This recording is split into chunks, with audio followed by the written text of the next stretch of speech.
যারা সুন্দর হতে চান আমি আপনাদের একটু মনোযোগ নিব। সুন্দর কয়েক ধরনের হয়। একটা হচ্ছে আর্টিফিশিয়াল, 15-20 হাজার টাকা মেকআপের মধ্যে খরচ করলেন, এটা নির্দিষ্ট সময় পর কিন্তু আপনি নিজেই রাখবেন না, কারণ এটা বোঝা মনে হয়। কথা বলেন ঠিক না? মনে রাখবেন সুন্দর কাকে বলে। আশা করি আমার ভাইয়েরা কথাটা একটু ক্যাচ করার চেষ্টা করবেন। সুন্দর কাকে বলে? সুন্দর মানে সেটা নয় যেটা চোখে লাগে। সুন্দর মানে আসল সুন্দর ওইটাই যেই সৌন্দর্যটা চোখে লাগার পরে মন থেকে শ্রদ্ধা চলে আসে, মায়া চলে আসে। সুবহানাল্লাহ, এটা হচ্ছে সুন্দর। এটা কি ফর্সা মানে সুন্দর নয়, যেটাকে দেখে চোখও শীতল হবে, মনের মধ্যে শ্রদ্ধা আসবে, সম্মান আসবে।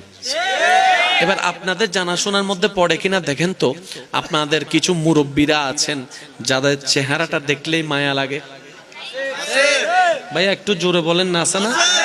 কিছু মুরব্বী আছে না যাদের চেহারা দেখলে মায়া লাগে। এবার নাতি দাদাকে জিজ্ঞেস করছে, দাদা আপনার এত সৌন্দর্য, চেহারাটা দেখলে শ্রদ্ধা চলে আসে, মায়া চলে আসে, আপনি কি কোনো ক্রিম ইউজ করেন? বলে যে ক্রিম কি, আমরা তো সেটা জানি না। কোনো মেকআপ ইউজ করেন? বলে যে সেটা জানি না। তো এত সৌন্দর্যটা আপনার চেহারা থেকে নূর ঝরে পড়ছে, যেটা আমরা বলি আর কি, এত সৌন্দর্য পেলেন কোথায়? বলে যে বেশি কিছু করি নাই, আমি বুঝ হওয়ার পর থেকে আমি প্রত্যেক দিন ফজরের অজু করে ফজরের নামাজটা আমি আদায় করা শুরু করেছি। সুবহানাল্লাহ।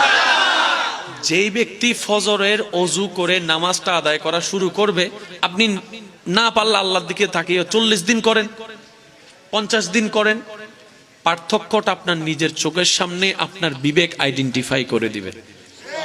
সুবহানাল্লাহ, জোরে বলেন। তাহলে এই নামাজের ভিতর শুধু সওয়াব নাই, চেহারার সৌন্দর্য। জোরে বলেন, চেহারার সৌন্দর্য। আচ্ছা, এই নামাজের ভিতর একটা রুকু আছে না ভাই? একটু জোরে বলেন।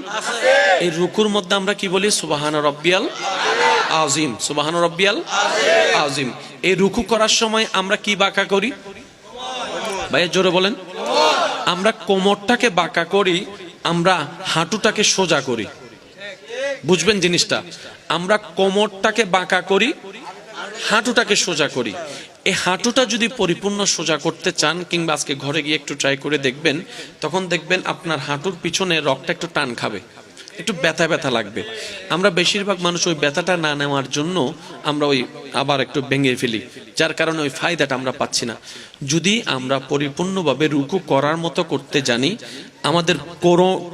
আমাদের কোমর, ব্যাক পেইন সহ, হাঁটুর ব্যথা সহ, এমনকি হাঁটুর মধ্যে যে ক্যালসিয়াম আছে যেগুলো দরকার, ওগুলোর মধ্যে আল্লাহ কল্যাণ দান করবেন। সুবহানাল্লাহ। রুকুর মধ্যে শারীরিক উপকার, জোরে বলতে হবে, শারীরিক উপকার।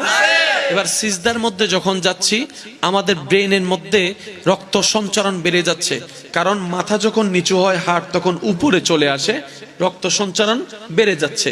যার কারণে দেখবেন আপনার মাথায় যতই টেনশন থাকুক না কেন, আপনার মাথা কাজ না করা অবস্থায় যদি কখনো পারেন, সিজদার মধ্যে চলে গিয়ে মাথাটা একটু ঠুকাই রাখবেন রবের দরবারে। আপনি নিজেই রিয়েলাইজ করতে পারবেন, যত সেকেন্ডের কাটা সামনে যাবে, আপনার ব্রেন, মস্তিষ্ক তত প্রশান্তি হতে থাকবে। বলেন সুবহানাল্লাহ। এবার বলেন, প্রত্যেকটা ছাত্রের একটা ডেইলি রুটিনের দরকার। যে ছাত্র ভাইয়ের একটা আওয়াজ দিয়ে বলেন, প্রত্যেকটা ভালো ছাত্র ভালো পাস করার জন্য, জীবন সুন্দর করার জন্য একটা ডেইলি রুটিনের দরকার। ডেইলি রুটিন ছাড়া কখনো কোনো ছাত্রের জীবন পারফেক্ট।